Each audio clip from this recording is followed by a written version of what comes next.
पौधों की पत्तियों के बारे में बताया था। पौधों के विभिन्न भाग होते हैं। कितने होते हैं? कितने भाग होते हैं? 5 भाग। कितने भाग होते हैं? 5। तो यहाँ आप लोग पौधों को देख रहे हैं, पौधों को देख रहे हैं, ये पौधे हैं। इन पौधों को देख करके आप बताएंगे इनमें सबसे सुंदर भाग जो दिखाई दे रहा है वो क्या होता है? सबसे सुंदर क्या है? सबसे सुंदर क्या होता है? फूल। क्या होता है? तो आज हम सबसे जो रंगीन भाग है, सबसे सुंदर भाग होता है फूल, इसको हम पुष्प कहते हैं, उसके बारे में हम जानेंगे। देखिए मेरे पास एक पुष्प है, देखिए मेरे पास एक पुष्प है। ये पुष्प दिखाई दे रहा है? किसका फूल है ये?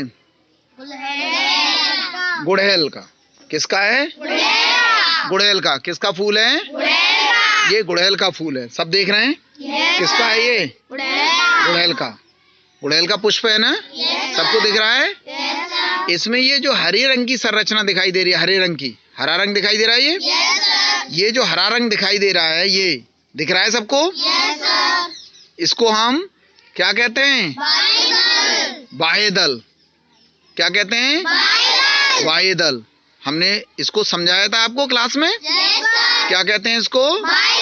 इसको बाह्य दल कहते हैं। और ये जो रंगीन भाग है इसको हम क्या कहते हैं?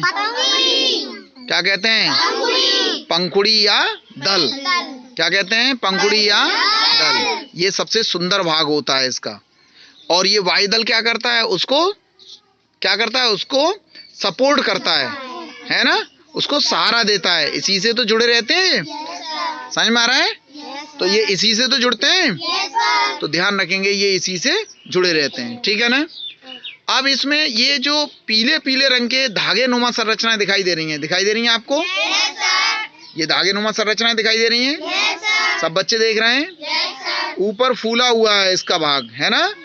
धागा जैसे हैं, ऐसे करके धागे जैसे, और उसके ऊपर क्या है? पीले पीले से फूले हुए हैं। इसको क्या कहते हैं? हाँ बोलो, क्या कहते हैं? इसको हम पुंकेसर कहते हैं। क्या कहते हैं? इसको हम पुंकेसर कहते हैं। ठीक है ना? ये पुष्प का नर भाग होता है। क्या होता है? नर भाग। और इसमें जो ये निकली हुई है, ये जो निकली हुई है बीच में जो निकली हुई है मोटी सी ट्यूब टाइप की, इसको क्या कहते हैं? क्या कहते हैं इसको? स्त्री केसर। ये इसका मादा भाग होता है। ठीक है ना? तो आपने देखा होगा जो फूल है वो क्या करता है? पुष्प का सबसे बड़ा काम क्या है? ये बहुत अच्छा लगता है ना? देखने में दूर से ही दिखाई देता है।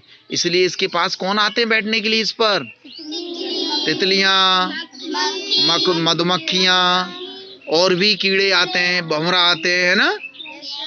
भंवरा आते हैं, आपको दिखाएंगे अभी, यदि कहीं दिखाई देगा तो उधर वाले पे बैठा होता है, अभी दिखाते हैं। तो भंवरे वगैरह भी आते हैं। वो क्या करते हैं? इसमें से रस चूसते हैं। मधुमक्खियां इसी से शहद का निर्माण करती हैं। लेकिन इससे एक बड़ा फायदा होता है, पता है?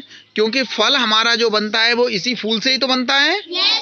किससे बनता है? फूल से। तो जब ये भंवरा, मधुमक्खियां ये जब बैठती हैं तो एक क्रिया होती है जिसको परागण कहते हैं।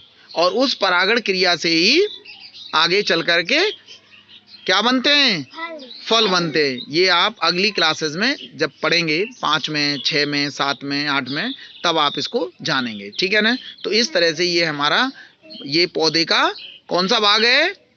पुष्प। पुष्प एक भाग होता है ना?